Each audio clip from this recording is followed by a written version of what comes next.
Welcome class 10th. In the previous scene, Act 3, Scene 3, we have seen how Antonio has been put off and rebuked by Shylock, who is not ready to listen to any pleas on account of Antonio. Now, coming to Act 3, Scene 4. This scene, children, is in continuation with Act 3, Scene 2, where we have seen how Bassanio and Gratiano leaves for Venice in order to save Antonio from the clutches of Shylock. So, in this scene, we find Portia, who is left behind at her place in Belmont. She will show her intelligence and her good management skills will be portrayed. In this scene, we will find that she is a very intelligent lady and shows a presence of mind, and she devises a plan to save Antonio from the clutches of Shylock. She entrusts to Lorenzo and Jessica the administration of a mansion, big house, and it is her intelligent planning and management of the situation that take the action of the play forward. So see, we are in Belmont, a room in Portia's house, where Portia, Nerissa, Lorenzo, Jessica and Balthazar is a servant, are standing together. Now of course, as Portia has already, soon after marrying Bassanio, has sent her husband Bassanio soon to Venice with the money and instructed him to go and save Antonio from the clutches of Shylock and bring him along. Lorenzo is awestruck, full of admiration, and he speaks to Portia with all heart. He says, "Madam, although I speak it in your presence, you have a noble and a true conceit of godlike amity." He says, "Of course, I am speaking in your presence, not behind you. And truly I say that you have a correct understanding of the friendship, the sacred friendship, the bond of friendship which exists, which appears most strongly in beating thus the absence of your lord." He says, "This is obvious, the way you are able to endure the absence of Bassanio soon after marriage. But if you knew to whom you show this honor, how true a gentleman you send relief, how dear a lover of my lord your husband, I know you would be prouder of the work than customary bounty can enforce you."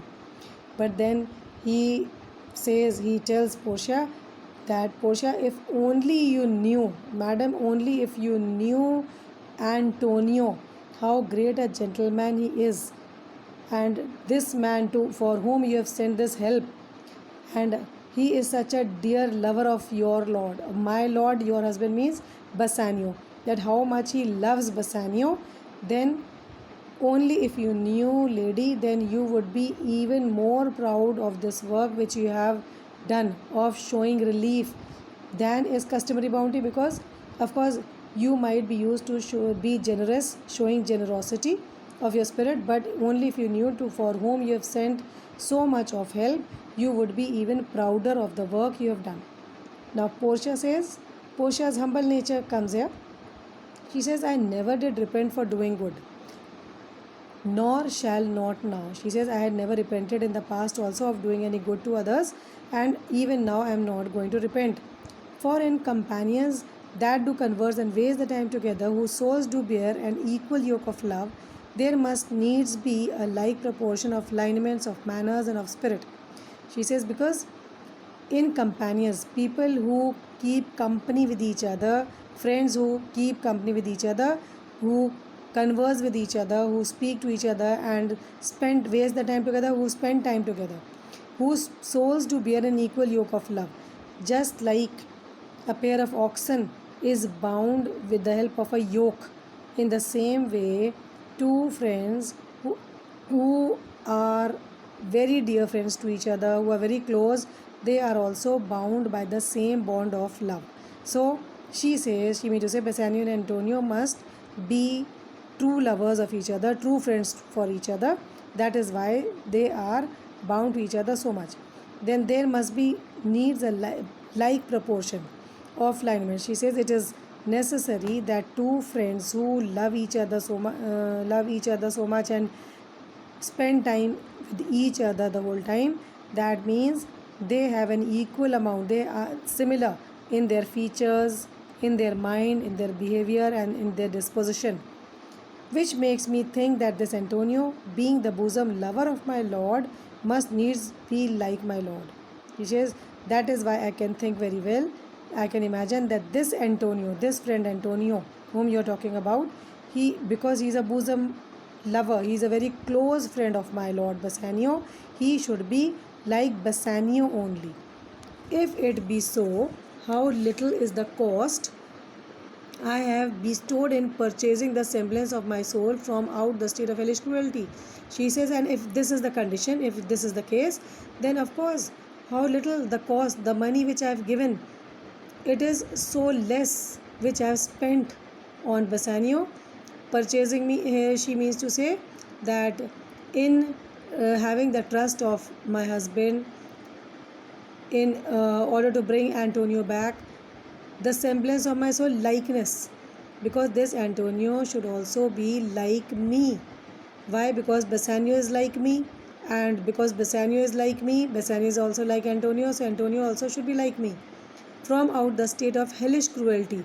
So she says that this hell-like cruelty of Shylock, I have spent so little amount of money in order to save Antonio, who is just like my Lord, just like me. This comes too near the praising of myself. Now again she is very humble. She says, oh, this is as if I am praising myself. Therefore no more of it. Therefore let me speak no more about it. Here are the things. Lorenzo, I commit into your hands the husbandry and management of my house until my Lord's return. So see Portia's intelligence here comes to the fore, her quick planning, her presence of mind. She has already planned everything. See, she clearly wishes Lorenzo and the others to think that she refers to the offer of money which she has asked Bassanio to make to Antonio's behalf. But she has thought of the matter over. Maybe she has already thought of this matter in Act 3, Scene 2, when Jessica had revealed that she had heard Shylock speaking, and this is going to be very hard for Antonio. So at that time only she has evidently hit upon a likely device, means she has made a plan of action already. So she says, Lorenzo, I commit into your hand the husbandry and management of my house until my Lord's return, until my husband Bassanio comes back. You will have to take care of my house, manage my household. For mine own part, I have toward heaven breathed a secret vow to live in prayer and contemplation, only attended by Nerissa here until her husband and my Lord's return. And she tells her plan. Of course, she is not telling the truth. She says, I have secretly sworn towards heaven that until my husband comes back, I am going to spend this time in praying, in contemplation, in meditation, and only Nerissa will be my companion until her husband, because Gratiano is also left with Bassanio, until Gratiano and Bassanio come back. Then she tells Lorenzo, she informs the others also, nobody's because her plan of action is a secret. She will not reveal to anybody what she is up to. She is not telling the truth. She says, there is a monastery 2 miles off and there we will abide. Means we both will stay. Nerissa and I am going to stay over there. I do desire you not to deny this imposition, this task, and Lorenzo, I wish you will not deny, you will not refuse this task, this work I am giving you, the which my love and some necessity now lays upon you. Because I am giving you this work, Lorenzo, because of my love for you people, and this necessity which has fallen upon me, as I have taken a secret vow, and so I will meditate, I will go away and leaving my household into your care and management. Lorenzo, of course, is already awestruck and full of admiration for Portia. He cannot refuse anything. He says, Madam, with all my heart, I shall obey you in all fair commands. Whatever you say, I am going to obey. Portia says, my people do already know my mind and will acknowledge you and Jessica in place of Lord Bassanio and myself. See, she has already made all plans. She has already told her people, her servants, and so she tells Lorenzo, she informs him that my people, my servants, everyone else, they already know my mind. I have already instructed them. They are going to acknowledge you along with your wife Jessica in place of Lord Bassanio and myself as the master and mistress of the house until we come back. And so farewell till we shall meet again. So goodbye, farewell, or fare you well, look after the household until we all meet again. Lorenzo wishes her farewell. He says, fair thoughts and happy hours attend on you.